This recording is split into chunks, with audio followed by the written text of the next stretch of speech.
Okay, let's go to the front panel. We have 7 knobs which can adjust the settings. Basically, you can disconnect the unit and continue working without software control. So it still works as independent mixer and effect processor, but I have found it is quite complicated to control all these parameters. We have 7 knobs in front. All the 7 knobs can help you in some way to access all the controls that we were looking at the display. How? Several different steps. All of these knobs have tactile action, and they're also rotary. So for example, the first knob which we see here can change mic trim, or not only mic, the first input.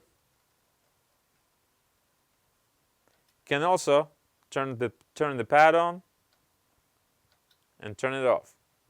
As we hear, the click is actually, it's a hard, as far as I understand, I hear physical click in the unit.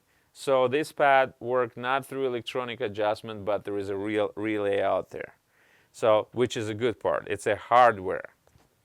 Okay, so basically these 2 knobs control 2 separate channels. The third knob controls the phone volume level, control master volume. And also, if I'll push it and hold it, that will shut off the unit. Most complicated stuff comes to these 4. They are explained in the manual, but tell you honestly, it will be pretty hard to remember. So for example, we're starting with mix, assign. We have second selection, which we, as far as like we remember in the mixer, which analog first channel. We can select second, third, fourth, which was selected in the stereo pair, and coaxial. Then with this, we select actually EQ and all the parameters. So you can imagine how many times you have to click on this in order to adjust what kind of, for example, we have low middle filter. We're checking the type. Then we select the frequency. We select the gain. Let me switch to analog, actually to my channel, which I'm using right now, and try to work it out. So first of all, it's disabled. We can turn it on. We can see it, hear it. So then switch type. We can change the frequency actually now. We can hear how it changes. We can readjust the gain. I would rather drop it down a little bit because it's a little bit too high, 12 decibels. So after changing this, we can change other parameters. I'd rather shut it off. Yes, that would be better. We can adjust our dynamics. It's currently turned on, so we can change the compression. You can hear the difference right now.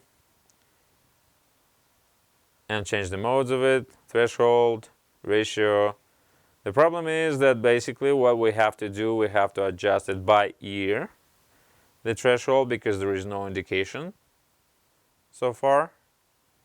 So will be a good guess job, unless you really have a good hearing in this case and really experienced. I don't think it's going to work really well on a live gig while you're adjusting your parameters. But it's still all adjustable. Attack. Release will be a little bit too long.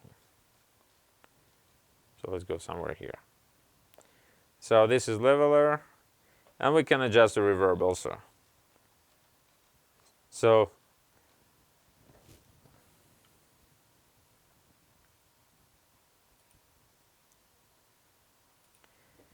Now we can hear some reverb. We can add a little more. We can, oh, I think I did something wrong here.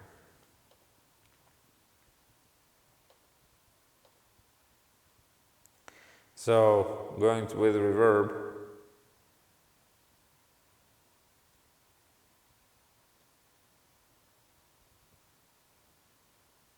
So far it's only changing the send and send panning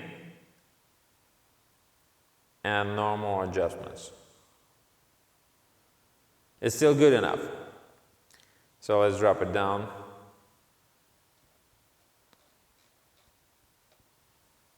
So far as we see, it's all accessible, but the only problem is that it takes some time to learn to learn how the thing works, and I don't think for the live gig that will be really easy to use, I mean lifetime adjustments. There is another set which actually shows that there is a 16 presets that you can create in this unit and recall them during your live gig, which will be helpful. But this is it so far. Overall, my first impression about this gear was that it's really durable. It's made pretty smart. The only problem is it's too much for this small face. But if you will play around with this for quite a while, I think you will find many interesting uses, and they will work for you.